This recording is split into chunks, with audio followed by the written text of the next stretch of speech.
Okay guys, I got the 190 in.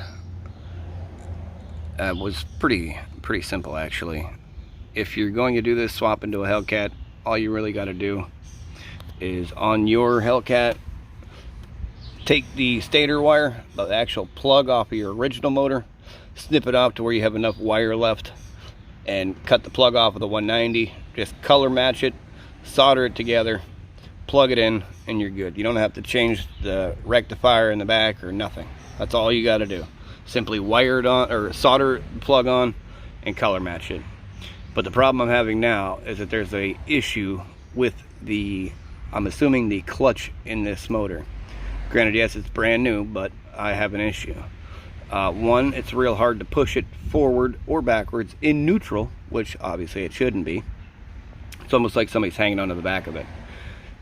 Then when you pull the clutch in, put it in first gear, the bike likes to like creep forward ever so slowly, you know. And then if you actually try to take it for a ride, when you try to get it into second gear, it is damn near impossible.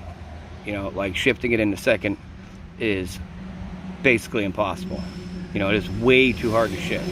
I took it maybe about, looking at the driveway, 20 feet, and stopped, came back, and turned it off immediately because of the issues.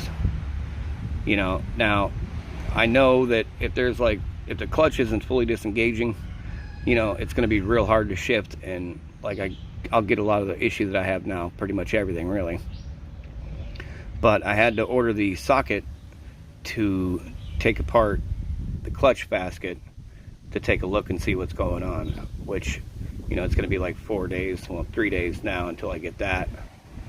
So we're gonna have to wait and see what happens. But other than that though, you know, the bike does fire straight up, runs perfect. You know, I got the exhaust kind of like half on there because right now I gotta heat it up.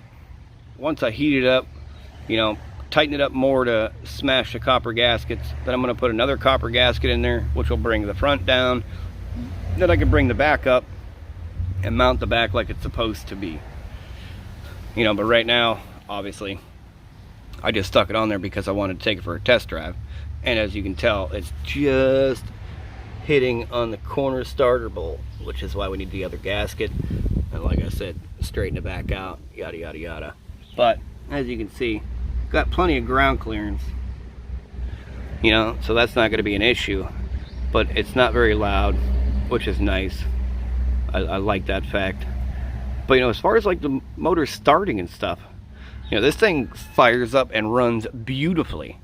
Like as soon as you tap the start button, it's boom, fires right up, runs perfect. You know, and as you can see, I don't have the clutch cable hooked up or anything because obviously there's something wrong in there, and I didn't want to keep tension on it in case there's something that may be getting messed up.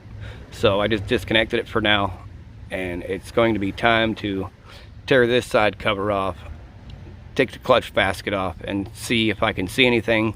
You know, maybe something might have been installed wrong. I mean, who knows? You know, who knows exactly? But other than that, that's the quick update for now. So I won't probably put out another video up until I get the clutch basket socket and actually get this thing apart and see what is going on. But you know, I got the LED light bulb in. Definitely made a big difference. I can see a lot better, that's for sure. Way brighter, which is nice. I got some LED turn signals coming today, so I'm probably going to go ahead and put those on as well. Maybe, I don't know. It looks like it's going to rain. It rained all day yesterday, but I'm waiting to put the chain on here, the new chain that I got, until I get this thing straightened out. So I just have the old crappy chain on here for now, you know, just to basically take it for a ride and make sure it's going to be okay. But once I actually do get this thing straightened around, I'll let you guys know what was wrong with it once I find it. Hopefully I find it, let's put it that way. But once I do, I'll go ahead and make a video of putting the chain on, along with probably doing the turning signals too. You know, and the chain, I'll make a full video for that to basically show people how to adjust them and stuff like that, because a lot of people really don't know how to adjust them. So, but if there's any suggestions you have for a video, or anything you want to see, or anything like that, you know, feel free to comment down below. You know, and I usually get back to anybody who likes to put a comment down there, you know. As long as I come in and see that you made a comment, I'll make it a point to, you know, answer a question, or, you know, just get back to you in some way, shape, or form. But for now, I guess it's more wish me luck. You know, hopefully I can figure out what's wrong with this thing, because like I said, it's got an issue and it ain't right. It's almost like it's, you know, barely engaged in gear, and even when you pull the clutch in, it's not disengaging. And I adjusted the clutch side over here, you know, way beyond what it needed to be, and it didn't do nothing. You know, it basically, once I let the clutch out, it seemed like I still had the clutch in. So I know it's clutch side. The other thing too that, you know, made me realize it as well is with the bike off in first gear with the clutch in, you know, you go to push it forward and it's like it's still in gear, so it's not disengaging. You know, and rather than me tear my clutch up and possibly tear up something internal in the motor, I just disconnected everything. You know, I'm going to be smart with this. Obviously it's brand new, so, you know, I'm not trying to ruin it just yet.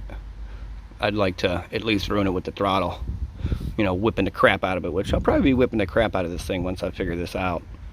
But once I do figure it out, I'll gladly let everybody know, in case anybody else may be having the same issue, you know. So I guess thanks for watching, guys, and I'll see you on the next one.